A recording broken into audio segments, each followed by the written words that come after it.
before he started the basketball, the spring session. He has that session behind him, and he's here to give us an update on it. And they're going into their fall session. So I understand it went very well, but Neelam will tell you a little bit more about that.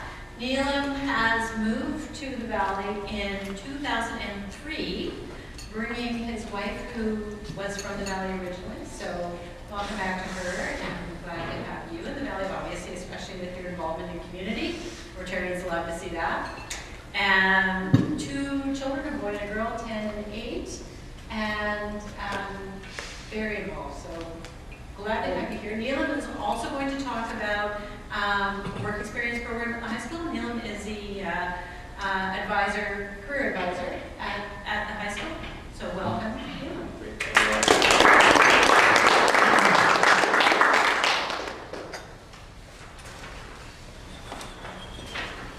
So thank you for bringing me back and for your financial support.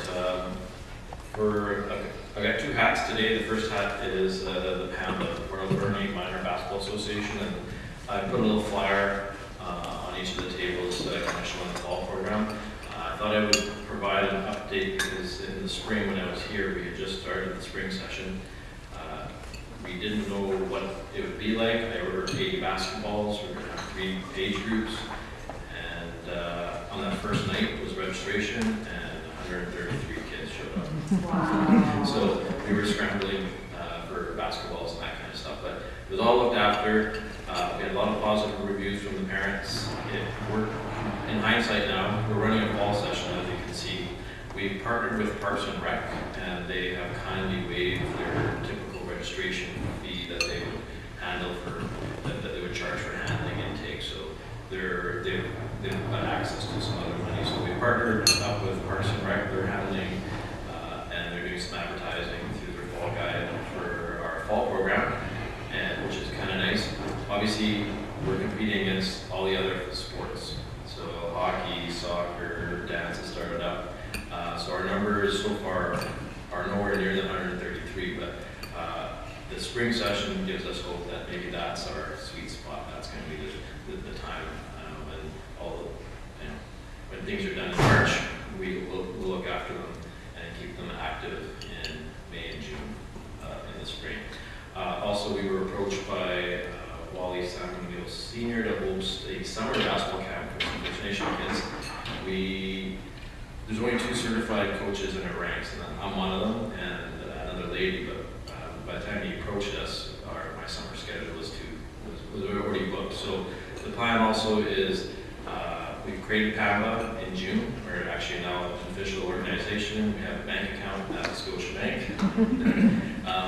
So we're now official. We've got a treasurer, we have a secretary. I'm the president, and they'd like to be president for some reason. And Greg Freely, who's my partner, he's the vice president. So we actually are now up and running. We have our name, we have a Facebook page, and we have quite a few followers. So now the next step is run the fall session. We might have to juggle it with low numbers, but keep our name prominent.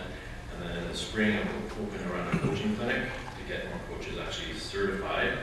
And then hopefully we have the high numbers again in the spring, and then we can offer camps next summer as well. So I think our areas of strength will be the spring and then the summer for Alberni Minor Basketball Association. So that's the plan over the next 12 months. So your support will help us, depending on what the executive wants to do, help offset some of the coaching costs that might happen. The other piece is we're obviously linked to the high school, and we've been using a lot of their resources, which I have access to. So the eventual plan is to move to the athletic hall and purchase some equipment. So some of the monies that you've given today will purchase a few extra basketballs and some agility ladders and a few other training things that we'd like to do. So that's it in a nutshell, I think. So we thank you for that, for Alberni Minor Basketball Association. Any questions? I think Greg was telling me that it costs the approximate cost per student was around $60. Yes. So the $300 would fund about So 5 students. we piggybacked off of Steve Nash Youth Basketball because of the name and the cachet that it had. I think that kind of helped with the 133 kids that registered in the spring. We'll use it for 1 calendar year, and then hopefully we will discard it and we've got the formula, we just needed the name to use. So right now for every registrant, we put through this program, $40 has to go to basketball BC. The ball costs about $20, $25. We include a basketball in there. So in the spring, we just charge $60. So actually, we're a negative. I've kind of dipped into my access to my senior boys basketball account, which I'm a pretty good fundraiser the last few years. So I've kind of borrowed and kind of played a little shell game. So I'm going to hopefully return some of that money as the program gets up and running. But that's just We can what lend you need a to do. treasure. That's what you need to do. So, anyways, the goal is in about a year we should hopefully not have to use Steve Nash, and just the word of mouth will be generated, and then we'll be able to charge lower down our fee. I can't remember what we decided to charge $75.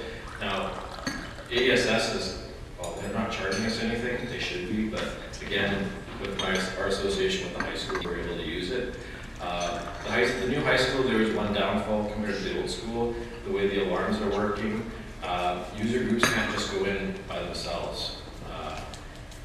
The security of the building doesn't work that way, so because we're teachers there, we have access, and we've got keys and all the passes and alarm codes, we can use it, but outside user groups into the high school it's for the gym facility, it doesn't flow. So, but eventually the mindset is we want to disassociate ourselves from the high school. We have quite a few community coaches interested that are not teachers, and so eventually kind of move to the athletic hall, maybe support them as well.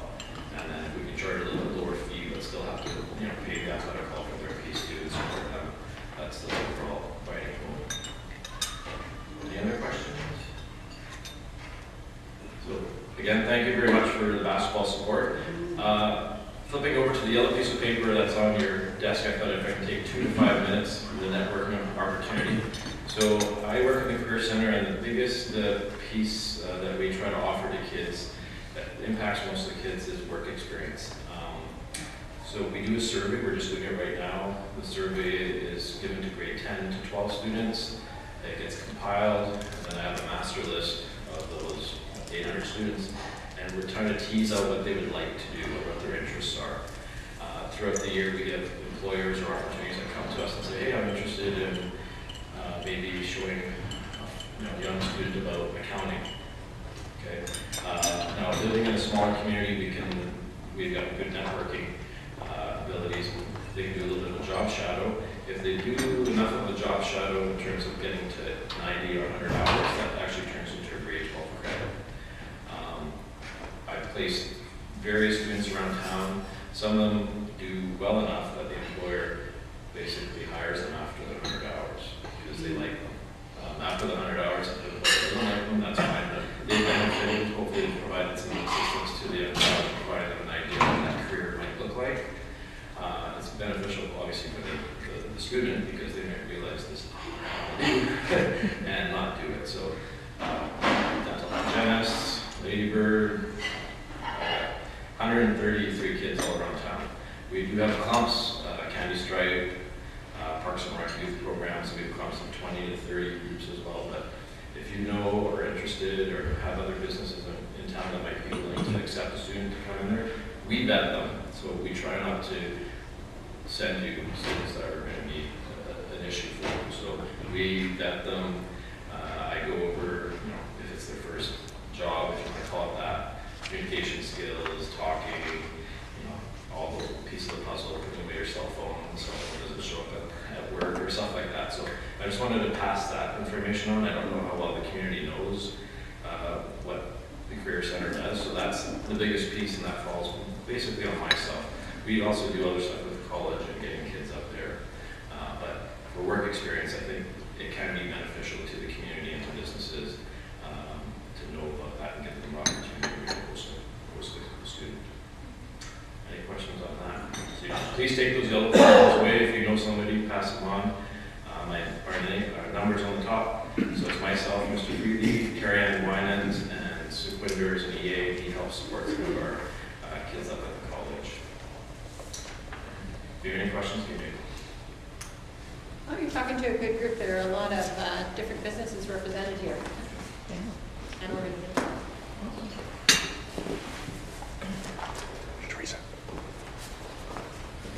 Thank you very much, Neelam. Thank you for coming back and letting us know how it's going with the youth basketball program. Very exciting program. Glad to see the younger kids are getting involved in basketball. And also for the great work you guys do at the Career Center, which I know firsthand because my wife used to work there years back. So thank you very much again. And here's a small token of acknowledgement from Rotary about the great work you're doing up at PKSS. Thank you very much, Ken. Thanks, you all.